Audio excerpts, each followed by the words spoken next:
Blood part 2, let's start talking about the white blood cells, also known as leukocytes, not to be conflated with lymphocyte. Lymphocyte is a type of leukocyte.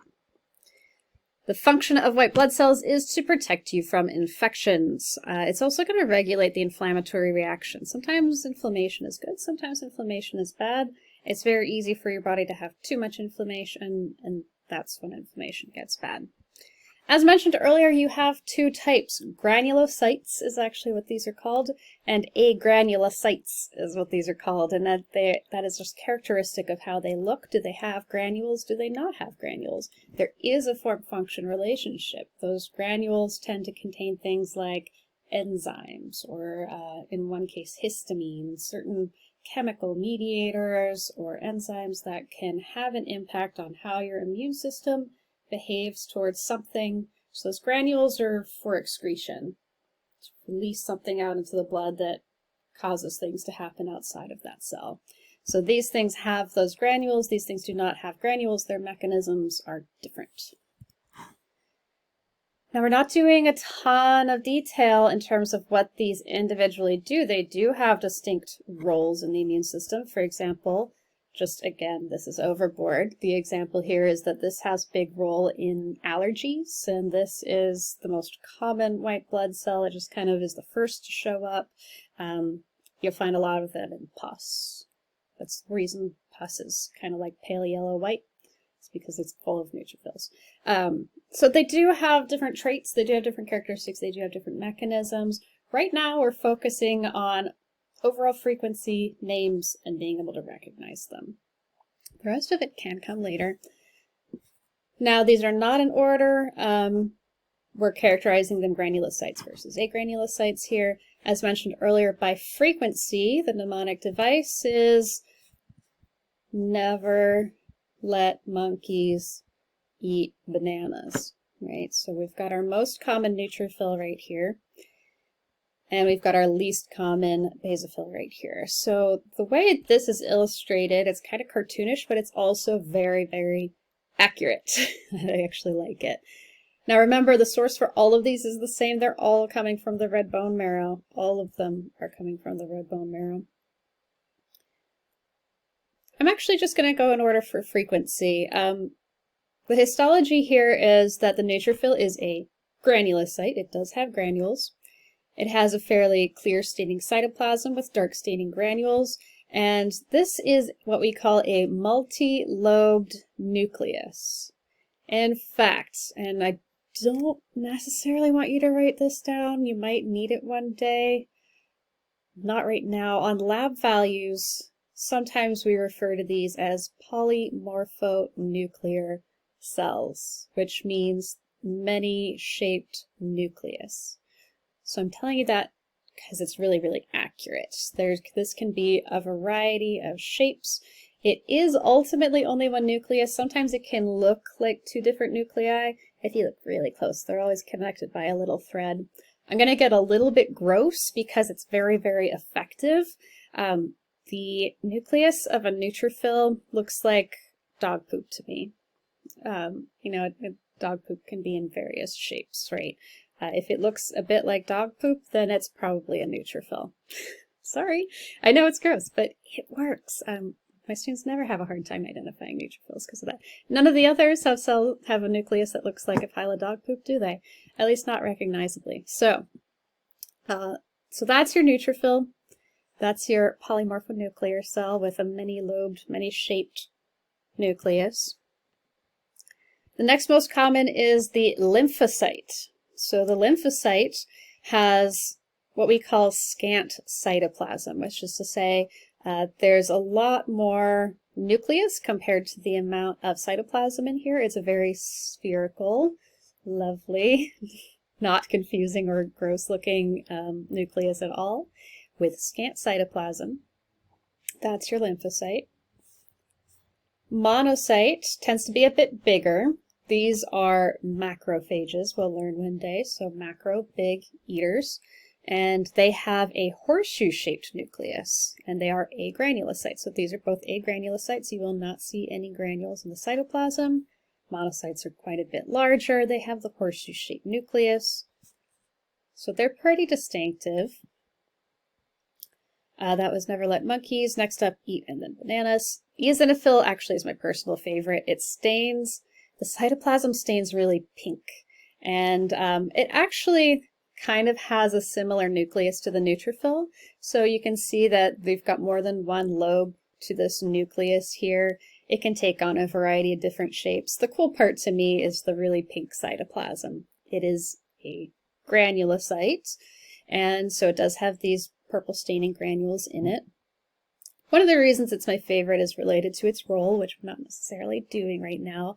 It does play a role in allergies, which is my least favorite, but it also helps kill off any what's called helminthic parasites. So if you have a parasite in your blood, that's going to actually be the one that helps you out. So they're a little bit less common because, at least in the first world, how often do we really deal with parasitic infections inside of our blood?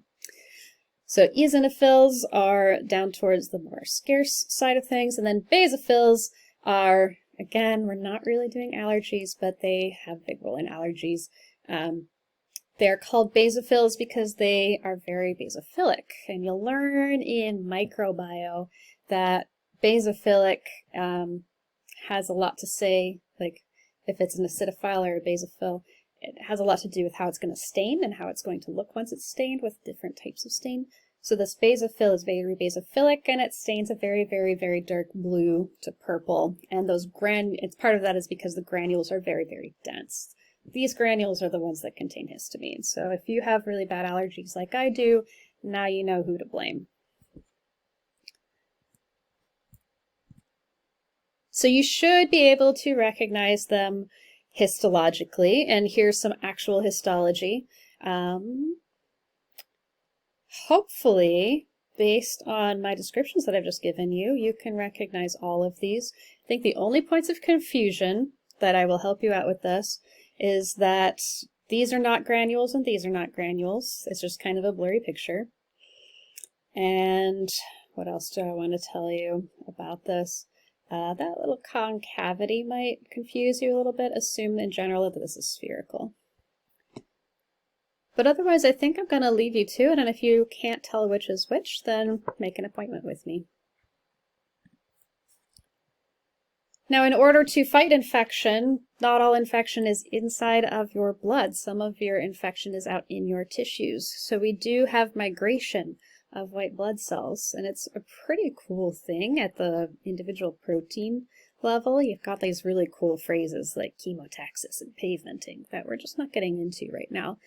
But in general, what we're saying here is that white blood cells can migrate from the bloodstream out into tissues, and depending on the role of that white blood cell, it might migrate in a different time, in a different place.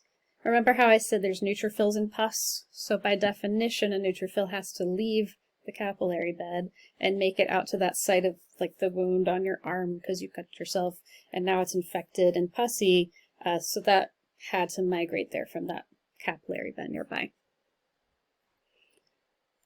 Okay.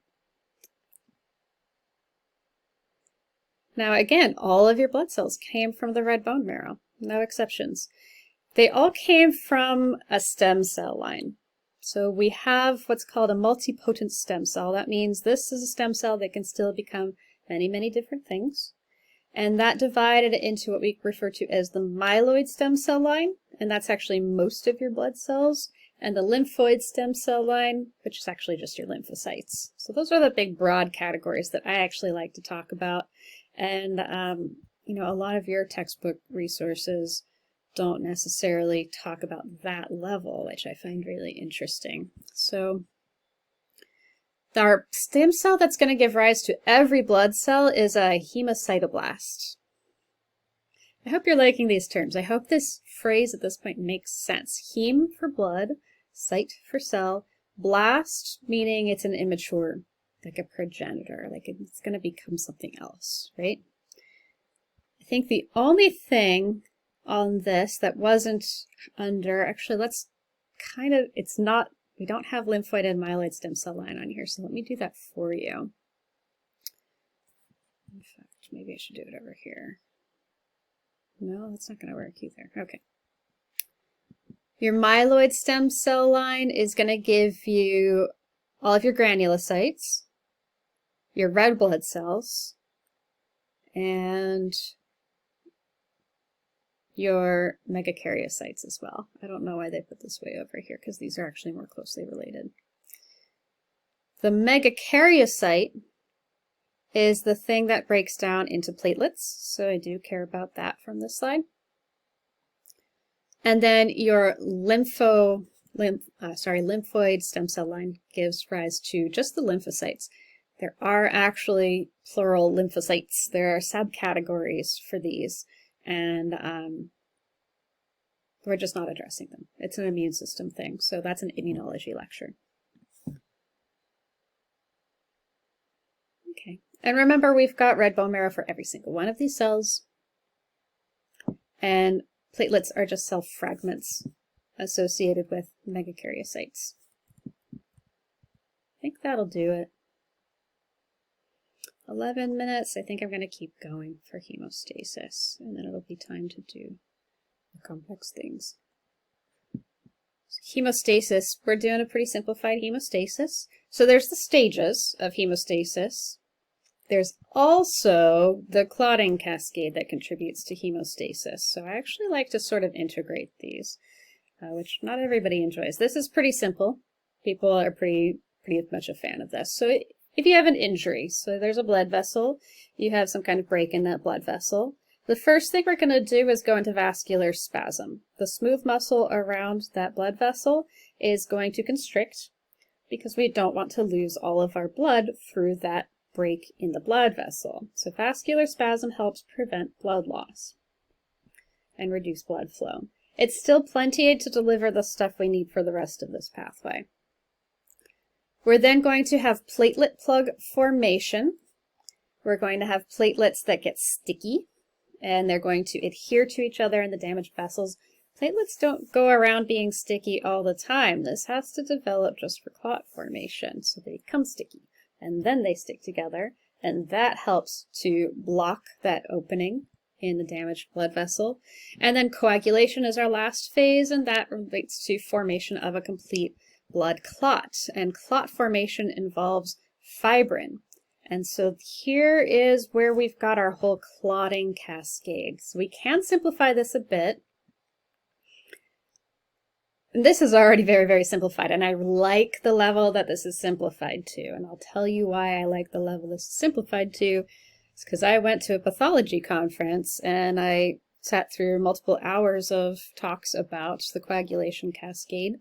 And MD pathologists who work in the coagulation cascade have a hard time remembering the entire coagulation cascade.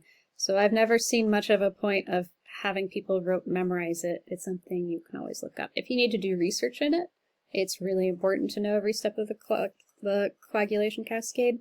But especially in a 127 level, let me show you what I'm talking about. This is the complete clotting cascade. So what these are all factors, clotting factors, which are basically like enzymes in your blood. And you need this factor to convert this factor, to convert this factor, convert this factor, to get to what we're going to refer to as stages 2 and 3, right over here. So we're going to focus here on 2 and 3. Now, each of these clotting factors is individually important from a research position, from a pathology position, for a treatment of what we call hemophilias, bleeding disorders. Each of these individually is important. The order in which they occur is important to researchers more so than any given healthcare professional. So that's why I typically don't have people memorize this. Hopefully after seeing that, you come back to this and you go, oh yes, this is much better. So what happens is injury to vessel is going to release some chemicals that are going to cause the release of all those clotting factors we looked at. They're going to activate those clotting factors, which will activate each other, which eventually takes us down to this little detail right here that I do want us to focus in on. We're going to get a clotting factor that's going to activate an enzyme called prothrombinase, which means that we're going to be in favor of clotting, and it's an enzyme that causes that. That's going to cause the precursor prothrombin to be transformed into an enzyme called thrombin. And thrombin is going to convert our plasma protein fibrinogen into fibrin. So essentially you have these ropey things hanging out in your cardiovascular system, ready and waiting. And when they get activated by thrombin, they transform from their just hanging out phase to their sticky ropey phase. And when they are in their sticky ropey phase, gotta move my face again, they can help bridge the gap across this broken vessel. They're sticky and they're going to help trap whole red blood cells. They're going to help adhere platelets. They're going to help adhere any other things involved in this mesh, and they're going to form a clot. So that's why it's our clotting cascade. That's why that clot is the last stage, because you need all of this cascade to occur first. So again, our focus is this in general, injury to vessel, activation of clotting factors. But then down here, prothrombin to thrombin, fibrinogen to fibrin, that's all important. We're keeping that. I think it's simple enough compared to the whole clotting cascade, and it's also useful enough because you are going to have various medications, enzymes, pathologies that relate to this. So, coming down towards the end, but again, we will spend a bulk of time on fluids entering and leaving capillary beds. We'll spend a lot of time on our blood type testing, but in a different context. So just the disorders, and then we'll stop and move on to those other things. The general term penia means too few. So take whatever blood cell you're talking about, red blood cells, white blood cells, a specific red blood cell, and put penia on the end. Now you are talking about a deficiency of that thing. Leukopenia means all white blood cells are low. Neutropenia means neutrophils are low. Thrombocytopenia means thrombocytes are low. And as you know from your clotting cascade, if you don't have thrombocytes, then you can't really have clots very well. Some other blood disorders. Carbon monoxide poisoning is particularly dangerous in our homes, and I actually added these guys in here to show you why. So carbon monoxide competes with oxygen molecules, and what I mean by that is these molecules are similar in size and shape and electronegativity, such that if you inhale carbon monoxide into your lungs, it can make its way into your bloodstream, and it can bind to the same heme group that diatomic oxygen usually binds to, and it actually is better at binding to that heme group. The electronegativities are more fond of each other compared to diatomic oxygen binding to that heme group in hemoglobin. So your hemoglobin is now bound to a carbon monoxide, let's do it this way, there we go, carbon monoxide molecule instead of a diatomic oxygen molecule.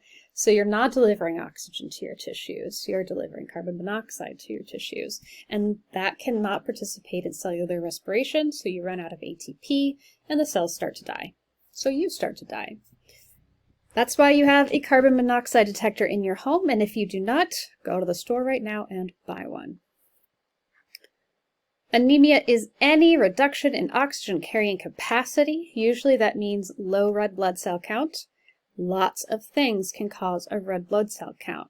We saw today that you can have kidney problems that lead to a red blood cell count.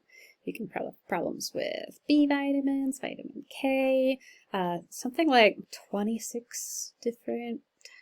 It's probably a totally different number at this point. I feel like we find new anemias all the time. There's genetic disorders that lead to anemia. Lots and lots of ways to be anemic.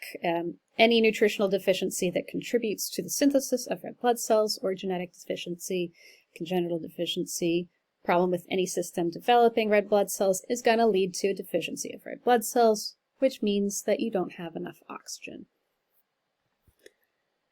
Leukemia is a form of cancer of immature white blood cells, so by that we mean multiple blood cells could be affected. Mononucleosis is an Epstein-Barr viral infection. I really wish this was specifically related to monocytes, but I looked up the histology, and in fact, let me show you a thing.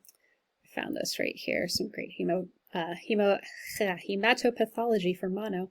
So I found not just a histology image for it, but also a multiple choice quiz of what do you offer a person with mono as a healthcare professional.